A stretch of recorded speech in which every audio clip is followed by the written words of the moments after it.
मान लीजिए आपने एज नाम का एक वेरिएबल बनाया, तो भाई मेरी एज कुछ और है, आपकी एज कुछ और है, किसी सामने वाले थर्ड पर्सन है उसकी एज कुछ और है, तो एज इक्वल्स टू अलग अलग वैल्यूज हो सकती हैं। वेरिएबल एक है एज, लेकिन उसकी वैल्यूज डिफरेंट हो सकती हैं। So variable age can have different values for a different person. Variable name should be a unique in a program. जो वेरिएबल के नेम है वो यूनिक होने चाहिए, अलग होने चाहिए, सब में अपने अपने नाम सबके अलग। Value of a variable can be a string. जो वेरिएबल की वैल्यू है वो स्ट्रिंग हो सकती है। स्ट्रिंग कहते हैं हम कैरेक्टर्स के ग्रुप को।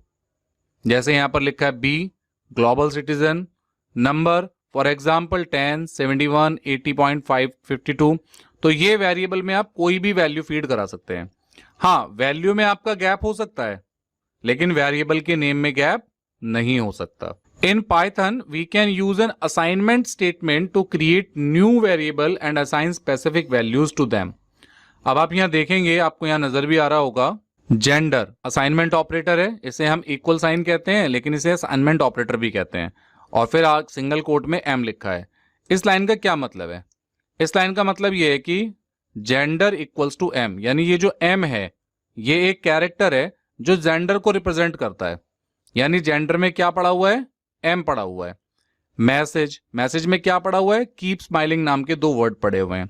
प्राइज, प्राइज में क्या है? 987.9, ये एक वैल्यू पड़ी हुई है। Variable must always be assigned values before they are used in the program. जो भी वेरिएबल आप प्रोग्राम में यूज करने जा रहे हैं तो आप उसकी वैल्यू को पहले असाइन कर दीजिए, otherwise it will lead to an error. Wherever a variable name occurs in the program, the interpreter replaces it with the value of that particular variable. तो जब भी आप प्रोग्राम कोई रन कराएंगे और उसमें आप कोई वेरिएबल कॉल करेंगे, तो वेरिएबल तो कॉल होगा आपके सामने लिखे हुए कोड के हिसाब से, लेकिन इंटरप्रेटर क्या करेगा? उस वेरिएबल की वैल्यू को पिक करेगा।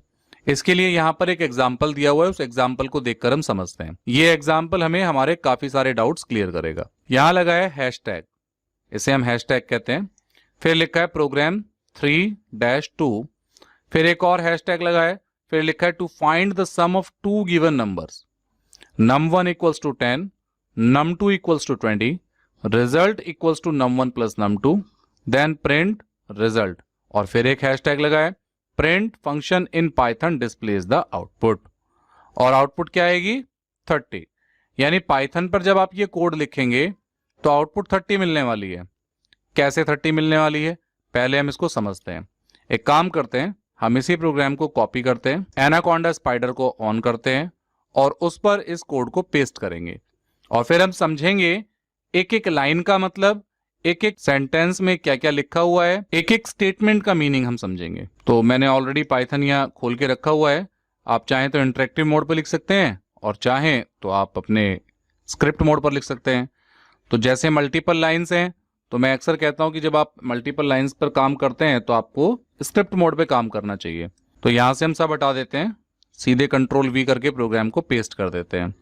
अब हमने ये प्रोग्राम पेस्ट किया, आपको ये नजर आ रहा होगा जो भी हैशटैग के बाद वैल्यू लिखी है वो थोड़ी फेड है और बाकी जो लिखा है वो सब हाईलाइटेड है।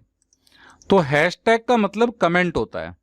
अब कमेंट क्या होता है? यहां कमेंट की डेफिनेशन लिखी है, उसको हम समझ लेते हैं, फिर एक्सप्लेन भी करते हैं। Comments are used to add a remark और a note in the source code. Comment are not executed by interpreter. यानी कमेंट्स जो है वो एक तरीके से प्रोग्रामर की हेल्प के लिए बने हैं। ये होंगे प्रोग्राम में लेकिन एग्जीक्यूट नहीं होंगे। They are added with the purpose of making the source code easier for humans to understand. आपको कोड समझ में आ जाए, आप कौन सी लाइन लिखना चाह रहे हैं और उस लाइन को क्यों लिखना चाह रहे हैं। अगर आपको प्रोग्राम के बीच में स्टेटमेंट देनी पड़ जाए तो आप हैशटैग लगाकर स्टेटमेंट डाल सकते हैं। They are used primarily to document the meaning and purpose of source code. तो सोर्स कोड का मीनिंग समझाने के लिए हम हैशटैग का यूज करते हैं। In Python a single line comment start with hash sign. Everything following the hash till the end of that line is treated as a comment and the interpreter simply ignores it while executing the statement. तो जब ये statement programming पर check होगी, interpreter इसको check करेगा। तो जैसे हम इंटरप्रेटर की डेफिनेशन के बारे में बात करते हैं कि वो लाइन बाय लाइन कोड को चेक करता है, तो अब वो इस लाइन को इग्नोर कर देगा। रीजन? क्योंकि इसके पीछे हैशटैग लगा है। हैशटैग लगा के आप कुछ भी लिखेंगे तो वो लाइन आपके प्रोग्रामिंग पर चेक नहीं होगी। चेक क्या होंगी? जो भी बिना हैशटैग के लिखी हैं। तो इसलिए यहाँ लिखा प्रोग्राम 3-2, तो आप यहाँ कुछ भी लिख दीजिए, कोई फर्क नहीं पड़ता। To find the sum of 2 given number, किसी भी 2 दिए हुए नंबर का सम निकालना है, उसके लिए ये एक प्रोग्राम है। तो ये हैशटैग पे हमने डिफाइन करके लिख दिया। फिर लिखा है num1 इक्वल्स टू 10, तो num1, num2 और रिजल्ट, ये तीनों क्या है? ये तीनों वेरिएबल हैं, ये तीनों आइडेंटिफायर हैं जो वैल्यू को होल्ड किए हुए हैं। जैसे हमने अभी पीछे स्टडी किया, यहां लिखा है num1 equals to 10, it means num1 में क्या है? 10 है। num2 इक्वल्स टू 20, num2 में क्या है? 20 है। और यहां लिखा है result equals to num1 plus num2, तो जो लास्ट लाइन लिखी थी कि अगर num1 और num2 को जोड़ना है तो ये क्या हो रहा है? प्लस हो रहा है, तो क्या हो रहा है? num1 नहीं जुड़ रहा, num1 में जो वैल्यू है वो यहां पर ऐड हो रही है। तो num1 में 10 है, num2 में 20 है, तो 10 और 20 कितना होगा? 30। अब ये 30 कहां स्टोर होगा? ये रिजल्ट में स्टोर होगा। अब रिजल्ट में 30 आ गया। फिर हमने एक फंक्शन लगाया प्रिंट, प्रिंट का काम होता है आउटपुट देना। अब प्रिंट में लिखा है हमने रिजल्ट, तो रिजल्ट में कितना है? 30। चेक करते हैं, कोड हमारा ये सेव है, इसको रन कराते हैं। अब जैसे ही हमने इसको रन कराया, आप देखेंगे यहाँ IPython कंसोल पर, इंटरेक्टिव कंसोल पर आउटपुट हमें यहाँ नजर आ गई 30। ये 30 यहाँ पर रिजल्ट आ गया। तो ये एक छोटा सा प्रोग्राम है जो किसी भी 2 नंबर को जोड़ने का काम कर रहा है। यहाँ पर आपको प्रोग्रामिंग लिखने का, कोड लिखने का भी थोड़ा थोड़ा तरीका भी समझ में आया होगा। तो ये एक तरीका है जिससे आप अपना कोड लिख सकते हैं। जैसे अब इसमें हमने क्या क्या चीजें समझी, हैशटैग के बारे में समझा जिसे हम कमेंट कहते हैं, सिंगल लाइन कमेंट्स है, वेरिएबल या आइडेंटिफायर्स, और प्रिंट। तो प्रिंट क्या है? प्रिंट एक फंक्शन है। ऐसे ही एक और प्रोग्राम है, write a Python program to find the area of a rectangle given that its length is 10 units and breadth is 20 unit.